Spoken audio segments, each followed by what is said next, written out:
Sur la page d'accueil du service parrainage en mode connecté, vous avez la possibilité de compléter votre profil. Si ce n'est pas déjà fait, je vous invite à le faire en visionnant cette vidéo. Comment accéder au service parrainage avec un profil à jour.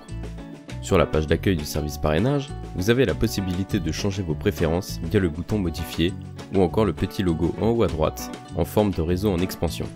Si vous n'avez toujours pas rempli vos préférences, je vous renvoie vers la vidéo Comment choisir ses préférences de mise en relation dans le service parrainage en ligne qui vous détaillera les différentes étapes de mise en relation. Sur la page d'accueil, selon vos choix faits lors des préférences de mise en relation, vous pouvez trier les profils selon si vous recherchez à donner ou recevoir des conseils, à parrainer ou être parrainé.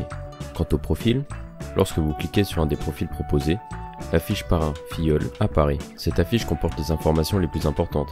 Si vous voulez de plus amples détails, vous pouvez cliquer sur sa photo de profil pour accéder au profil dans son entièreté.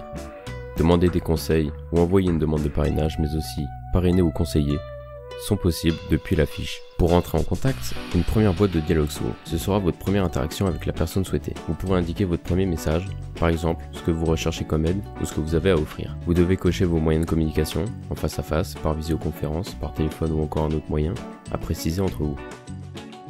Vous aurez comme dernier choix de proposer des créneaux horaires selon vos disponibilités.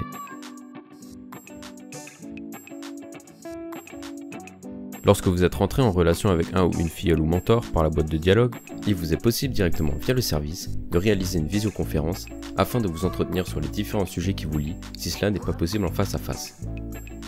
Si toutefois vous bloquez car vous êtes intéressé mais vous ne savez pas quelles questions poser, je vous renvoie vers le guide pratique, idées de questions et thèmes où des exemples de questions y figurent.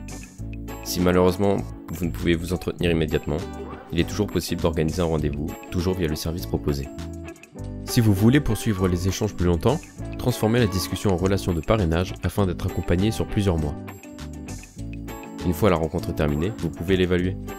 Mettez 1 à 5 étoiles, suivant votre satisfaction.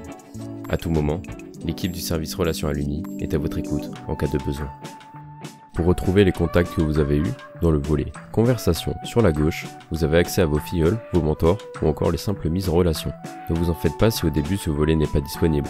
Il apparaît lors de la première mise en relation. Si vous avez déjà 3 mises en relation simultanément ou si vous êtes temporairement occupé, vous avez la possibilité de rendre votre profil indisponible afin de ne plus apparaître dans les résultats de recherche. Vous pouvez aussi choisir de vous désinscrire totalement du service, mais vous perdrez toute votre configuration et vos conversations. Nous vous souhaitons de belles opportunités d'entraide professionnelle grâce au service parrainage du réseau alumni de l'Université de Strasbourg. En cas de besoin, n'hésitez pas à nous contacter. Merci d'avoir visionné ce tuto.